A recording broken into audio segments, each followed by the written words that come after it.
Yusuf Hamka yang akhirnya nggak tahan juga membongkar daleman Partai Golkar.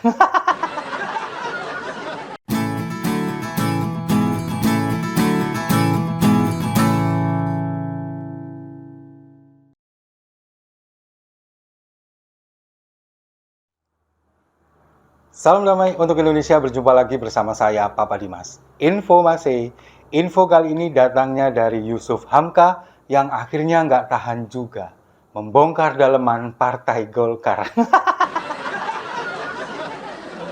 Ya, memang mulai kemarin hari Minggu tanggal 11 sampai hari ini, hari Senin tanggal 12, ini kan memang ramai sekali perbincangan di media sosial, terutama di X atau Twitter, tentang mundurnya Airlangga Hartarto sebagai Ketua Umum Partai Golkar.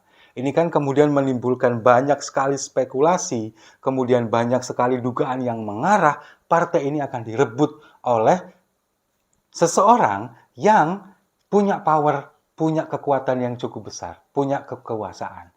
Nah, ini kan kemudian pada akhirnya diungkapkan juga oleh Yusuf Hamka.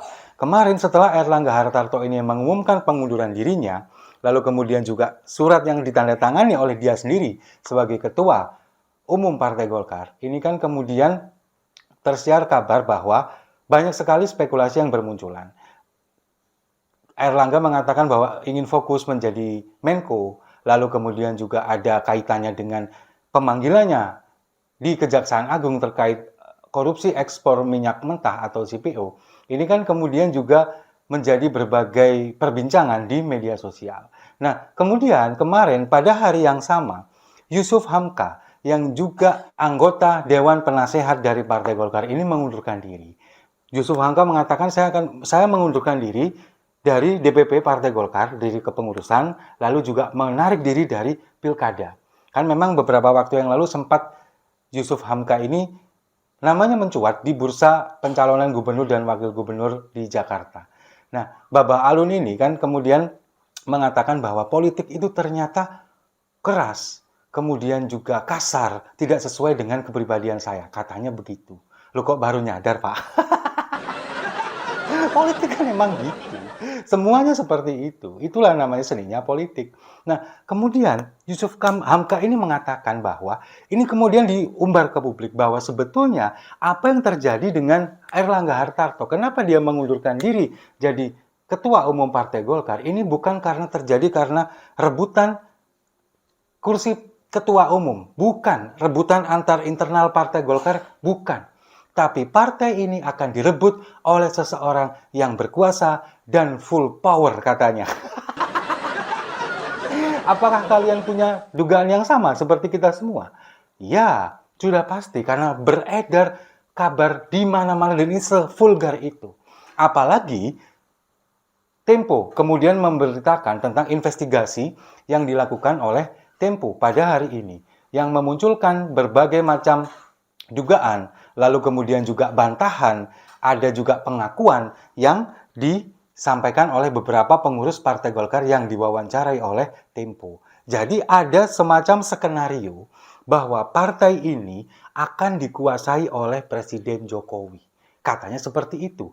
Meskipun Presiden Jokowi bukan anggota Partai Golkar, ataupun nanti Presiden Jokowi tidak menjadi ketua Partai Golkar, tapi menggunakan tangan orang yang sangat dekat dengan Presiden Jokowi. Sudah pasti bisa ditebak, Bahlil Lahadalia. Itu skenario yang muncul. Jadi, sesuai dengan wawancara majalah Tempo kepada beberapa orang di lingkaran Partai Golkar, terutama orang-orang yang ada di internal Partai Golkar, ini kan mengatakan bahwa ini memang sedang terjadi perebutan kekuasaan, berusaha menggulingkan Airlangga Hartarto dari kursi Ketua Umum. Apalagi Munas Partai Golkar ini kan akan diselenggarakan pada bulan Desember nanti. Tapi ada hembusan kabar akan dipercepat di akhir bulan Agustus ini. Jadi skenarionya begini, ketika Airlangga Hartarto ini kemudian mundur dari Ketua Umum Partai Golkar, lalu kemudian akan disiapkan penggantinya, yakni pelaksana tugas atau PLT Ketua Partai Golkar, yakni Agus Gumiwang, yang sekarang menjabat sebagai Menteri Perindustrian.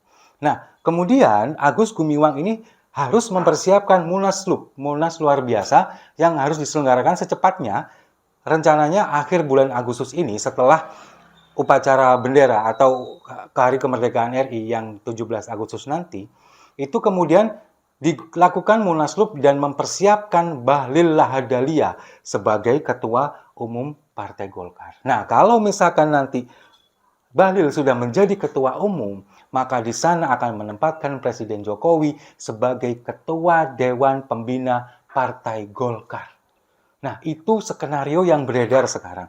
Dan itu banyak juga terjadi bantahan di internal Partai Golkar, tapi juga banyak yang mengaminkan itu, terutama orang-orang yang di lingkungan sekeliling dari Erlangga Hartarto. Mereka mengatakan itu semua. Ya, ini sudah dilakukan Bahlil sudah dari dulu sebetulnya. Dia berusaha untuk mendorong Munaslup, kemudian untuk menggulingkan Erlangga Hartarto. Upaya-upaya ini sudah dilakukan sejak lama.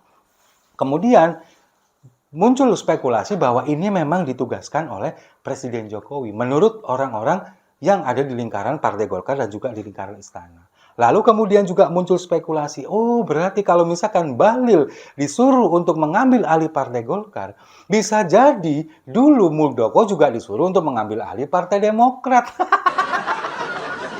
Akhirnya kan muncul spekulasi seperti itu. Dan kita nggak bisa membantah spekulasi liar atau kita menghalangi membatasi spekulasi liar para netizen. Orang-orang yang bisa membaca ini semua sebetulnya arahnya kemana dan bermuara kemana. Bisa. Nah, sekarang di internal Partai Golkar ini kemudian terpecah menjadi dua faksi. Faksi di mana di situ ada Bahlil Lahadalia yang di belakangnya ada Presiden Jokowi. Lalu kemudian ada Erlangga Hartarto yang di belakangnya adalah Lord Luhut atau LBP, Luhut Binsar Panjaitan. Karena kemarin kan Lord Luhut sempat menyampaikan dalam sebuah video, dia mengatakan bahwa kaget katanya. Sudah mulai tiru-tiru Presiden Jokowi ya, sedikit-sedikit kaget. Mengatakan, loh kok tiba-tiba mundur, kok tiba-tiba ada didorong Munaslup, kok tiba-tiba mau ada pergantian ketua, kan seperti itu. Pak Luhut membantah itu semua, bahwa dia mengatakan Munas Partai Golkar ini tetap berjalan sesuai rencana, sesuai dengan rencana awal yakni di bulan Desember 2024. Kemudian Pak Luhut mengatakan bahwa ini urusan internal Partai Golkar. Ayo kita bersatu, ayo kita bergandengan tangan untuk memperkuat Partai Golkar, untuk partai ini supaya tetap teguh, tetap tidak dicampuri oleh orang-orang luar. Itu yang disampaikan oleh Pak Luhut. Pak Luhut mengatakan, partai ini sekarang berusaha seolah-olah berusaha dicawe-cawe oleh orang luar. Kita sebagai kader Partai Golkar jangan sampai mau dipecah belah. Itu yang disampaikan oleh Pak Luhut. Nah, sekarang sudah ketemu kan match antara yang disampaikan oleh Pak Luhut dengan Baba Alun. Bahwa partai ini mau direbut orang luar. Siapa orang luarnya? Yaitu tadi. Kemudian sudah beredar luas bahwa partai ini akan dijadikan kendaraan Presiden Jokowi pasca beliau lengser dari kursi presiden. Kemudian disiapkan Gibran sebagai wakil presiden juga menjadi kader Partai Golkar. Bahkan ini juga Erlangga sudah mengatakan bahwa Pak Jokowi ini sudah menjadi keluarga besar dari Partai Golkar. Pak Jokowi dan Gibran. Tinggal kalau misalkan mau masuk, tinggal syarat formalnya saja yang dipenuhi. Selebihnya kita welcome untuk menerima. Kan seperti itu disampaikan oleh Erlangga Hartarto. Nah, ini yang kemudian sekarang menjadi ramai perbincangan sampai hari ini, sampai saya membuat video ini, perbincangan tentang Erlangga Hartarto, tentang mundurnya Erlangga Hartarto dari kursi Ketua Umum Partai Golkar, lalu kemudian juga bagaimana Munaslup dan lain sebagainya, ini masih sangat ramai diperbincangkan, bahkan di Twitter menjadi trending topik. Apalagi besok hari Selasa tanggal 13, ini Erlangga dijadwalkan akan memenuhi panggilan lagi untuk yang kesekian kalinya dari Kejaksaan Agung terkait korupsi kasus ekspor minyak sawit atau CPO yang terjadi di tahun 2021 sampai 2022. Nah, ini kan apakah ada kaitannya, apakah ada hubungannya antara pemanggilan dari Kejaksaan Agung, kemudian mundurnya Erlangga Hartarto, lalu kemudian desakan percepatan Munaslup dan sebagainya, apakah itu ada hubungannya? Kalau saya meyakini, pasti ada. Tapi jawabannya, kita tunggu bersama-sama nanti. Pada waktunya semuanya akan terkuak. Nah, sementara sambil menunggu kita nikmati dulu kopinya sama-sama. Setuju ya?